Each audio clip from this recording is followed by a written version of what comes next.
Of बहुत awesome movie है।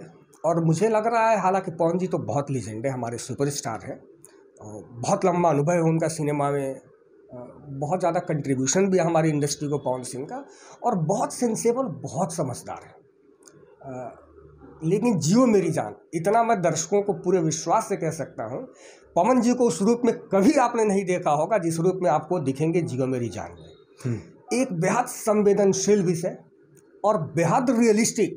अब तक पवन जी को आप लोगों ने एकदम सुपरमैन और वो सिंघम और दबंग का चुलबुल पांडे ये देखा होगा, लेकिन पवन जी एक बिल्कुल रियलिस्टिक अप्रोच का एक रियल कैरेक्टर प्ले कर सकते हैं। यह आपको जियो मेरी जान में देखने को मिलेगा।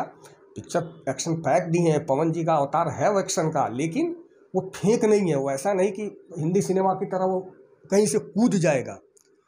वो इस फिल्म का नायक कूदता है तो उसे भी दर्द होता है, उसे भी चोट लगता है। और बहुत कमाल की कहानी, बहुत अच्छी स्टोरी लाइन, जियो मेरी जान। लेकिन हाँ, पवन जी का इसमें आपको 3 रूप देखने को मिलेगा। पवन जी के जो लुक है वो 3 है। पवन जी एक तो एबनॉर्मल दिखे होंगे, आया था उनका फोटो तो बहुत ज़्यादा वायरल हुआ था, छोटे छोटे बाल और फटे हुए कपड़े, लोगों ने पागल कहा था। एक पागल, लिटरली वो पागल कैरेक्टर ही है, मेंटली रिटायर्ड ही है। एक hero Pawan Singh, super hero Pawan Singh.